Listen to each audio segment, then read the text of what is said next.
Hey guys, thank you for joining me and welcome. So today I'm going to create some home decor. It's going to be wall decor, and I'm going to start with this panel. Now this panel is a panel from an old perfume cabinet that I had. It wasn't very tall. It was like 4 levels high, and I just got rid of it. My husband took it apart. He unscrewed the whole thing before we took it out to be recycled, and he left back these panels right here for me because they're made from like a soft like wood board. He thought that I could use them in my DIY, so I said, wow, look at him holding back some future projects for me. And as you can see, it's very soft wood. It bends very easily. And so I decided today to create some wall decor with one of the 4 panels. So you can see the thickness here. It's not very thick, and that wood is soft, sturdy yet soft. I'm going to cut this in half, just split it down the center, and I was just admiring the faux wood grain that's there. I'm not going to use the whole board today. I'm just going to use only one side of it, and I'm going to just begin by just flipping it over, and I'm going to use the top portion of that cabinet. I held this back as well. I'm going to use that to protect my crafting table. I'm just using that as protection.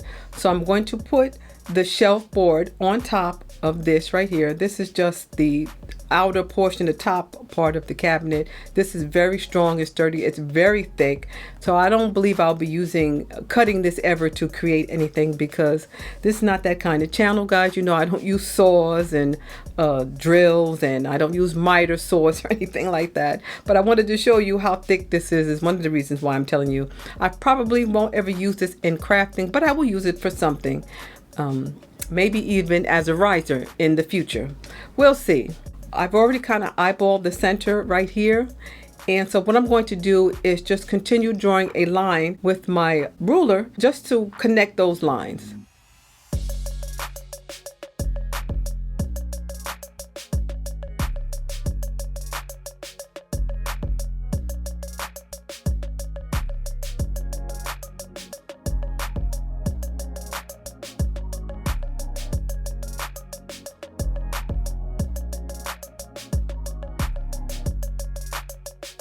So upon drawing the lines, guys, I could see that it's not quite in the center, so I'm just going to slide the ruler over just a touch, and I'm going to redraw the line, and that's the line I'm going to use to score the board with.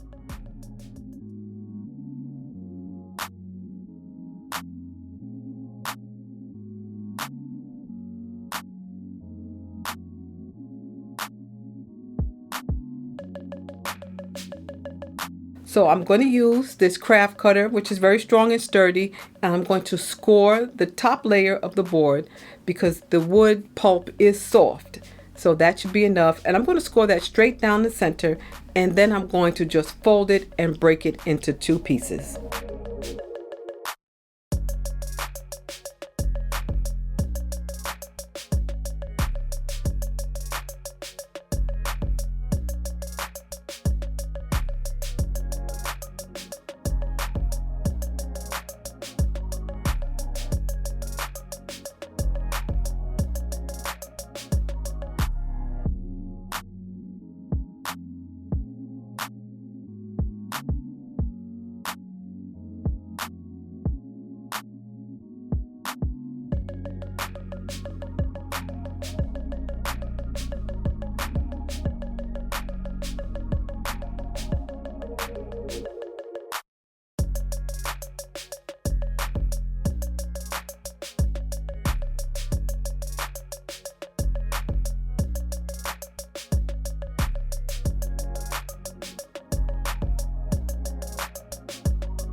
All right, guys, so now that that's done, I'm going to take these crafting scissors, and I'm just going to make it even and just neaten it up just a little bit.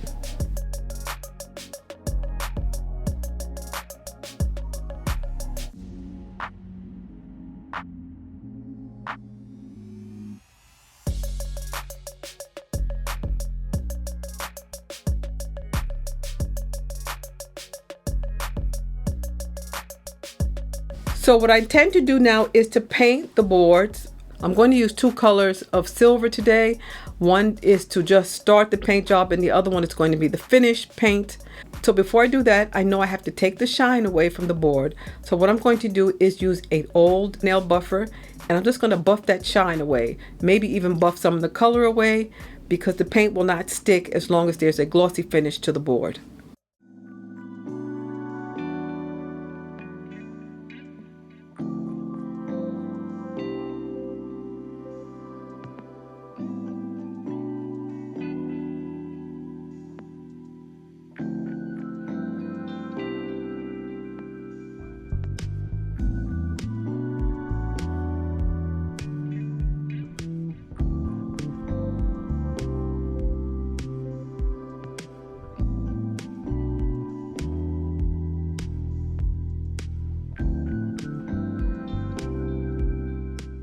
So now that that's done, guys, I'm just going to wipe it clean. Just wipe off any excess of dust that's still there.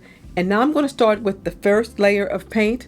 This paint is not as shiny as the second one I'm going to use, so I'm just using this as my first layer.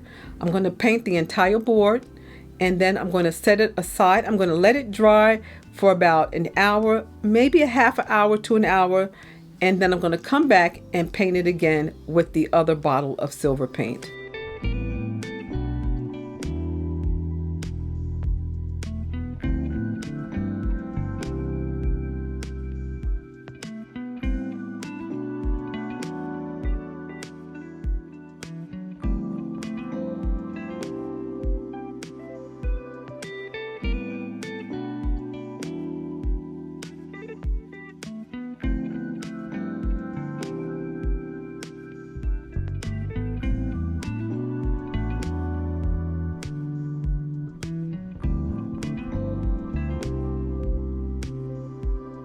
Okay guys, so it's been about 45 minutes and the first layer of paint is completely dry, and now I'm going to use the Treasured Gold paint. This color is called Platinum, and I'm going to use that as the final layer of paint, only because now I used two different colors because I didn't have enough of this.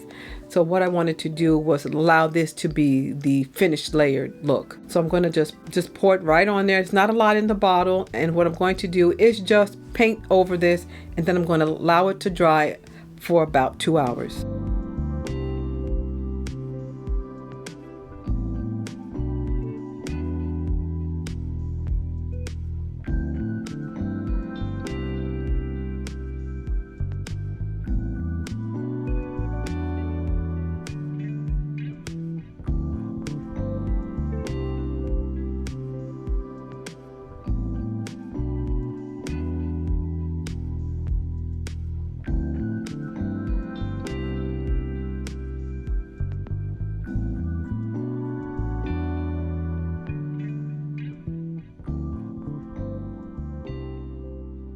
So it's been a couple of hours and it is completely dry, and I do like the luster and the look of the finished product. I like the fact that I can still see some brush strokes. Looks really nice. I absolutely love that.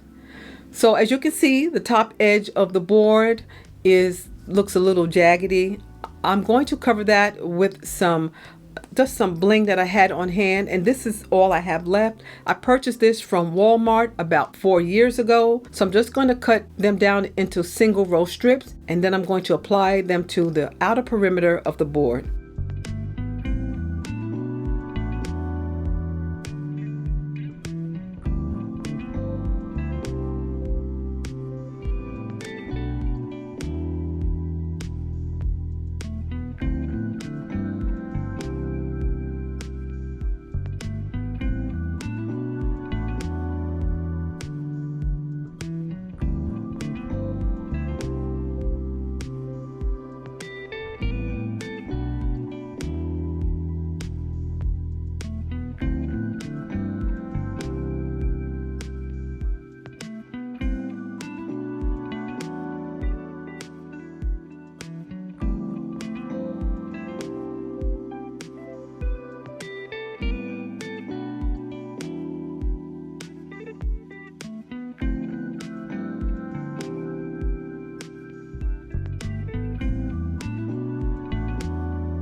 So I love, love, love the way it came out. It looks nice and neat. It looks clean and it looks finished. So now I'm going to use this frosted vase. That's going to be the vase that's going to sit in the center of our board.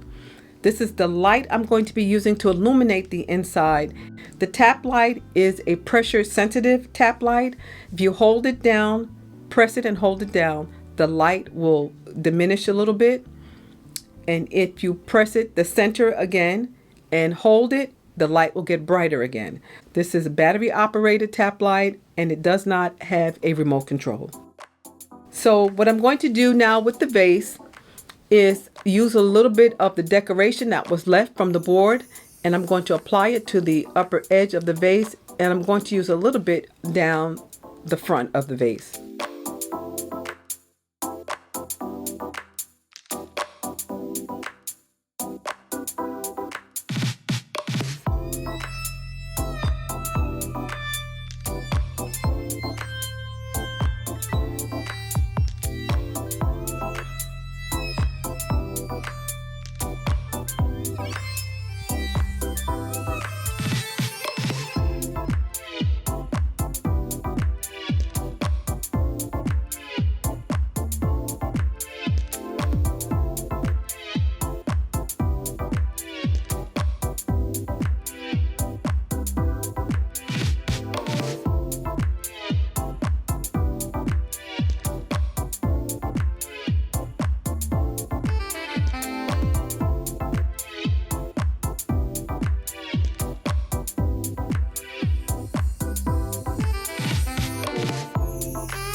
So to attach it to the board, I'm going to use some double adhesive molding tape, which is really strong.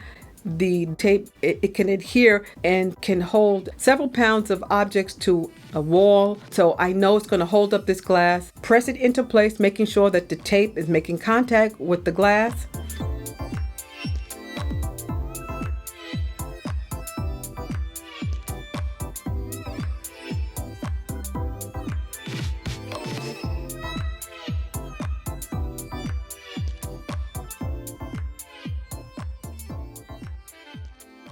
I'm just going to press that into place, and I'm going to let that set for maybe like a half hour. And then I'm going to come back and I'm going to attach my command strip, which I'm going to attach to the wall so that my project can stick to the wall and I could remove it anytime that I want.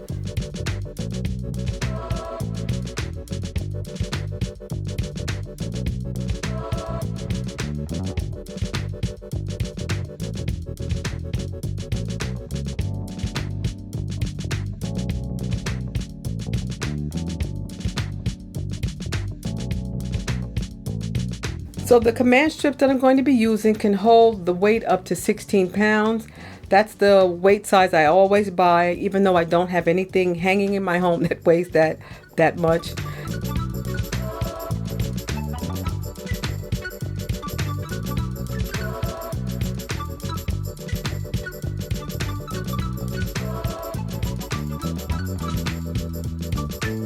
So once that tape is on, I'm going to peel off the second part and I'm going to attach it to the wall.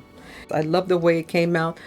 All right, guys, so you let me know what you think in the comment section below. And I want to thank you so much for joining me today. I do appreciate it. I appreciate you. Please don't forget to thumbs up the video, and please don't forget to subscribe. And you stay well, stay safe, and stay blessed. And I will see you at the next video. Bye-bye.